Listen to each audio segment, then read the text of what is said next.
He told me more than once that jokes about cheating weren't funny to him. But on his birthday, I ignored that.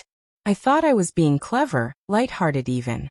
The cake was the only thing that survived that night, intact, untouched, and staring back at me later like a reminder of my carelessness. Looking back now, I can't believe I didn't see it. At the time, I honestly didn't understand why he couldn't just laugh it off. My name's Sai, I'm 28, and this unraveling began about 3 years into my marriage with Donovan. Donovan was one of those people who seemed almost too good to be real. Gentle to a fault, patient, always attentive in quiet ways. He cooked breakfast on Sundays, slipped notes into my purse before work, remembered our anniversaries even when I forgot.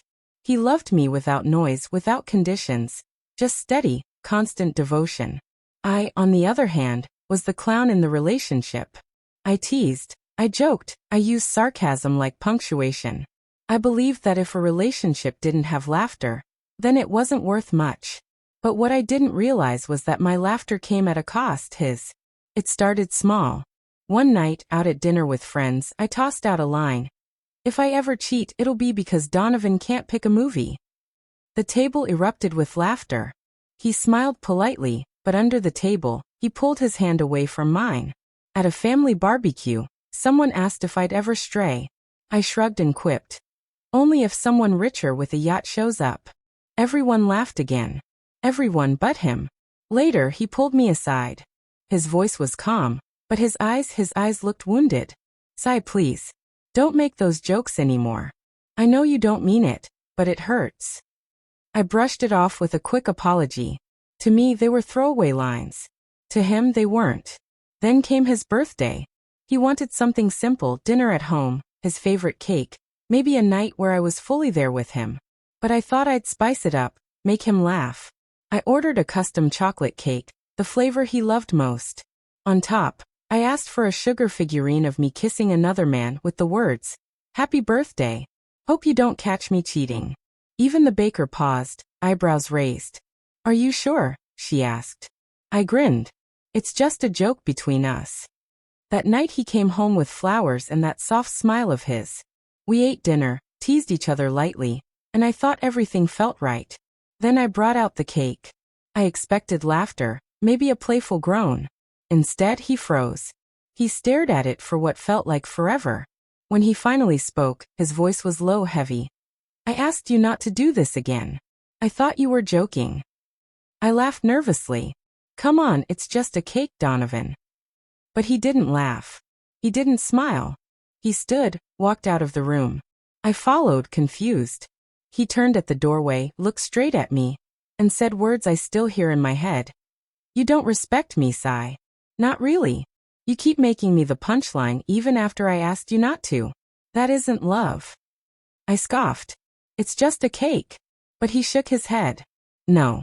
It's a pattern. And I'm done. He grabbed his jacket, his keys, and left. The cake sat there, untouched. Hours went by. My texts, my calls, ignored. The next morning, I got a message. I'm staying at Mark's for a while. Don't worry about me. Just think about how long you've made me feel like a joke. That one cut differently.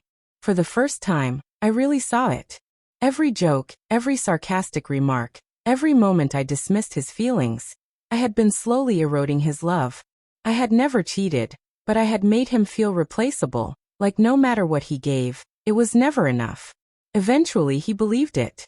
A week later, I went to Mark's house, practicing apologies in my head. Mark answered the door uneasy. He's really hurt, Sai. He doesn't think you understand. I went home, and the cake was still there, crumbling at the edges, untouched, like some kind of cruel symbol of what I had done. Days blurred into weeks. I wrote him a long letter. No jokes, no sarcasm, just the truth.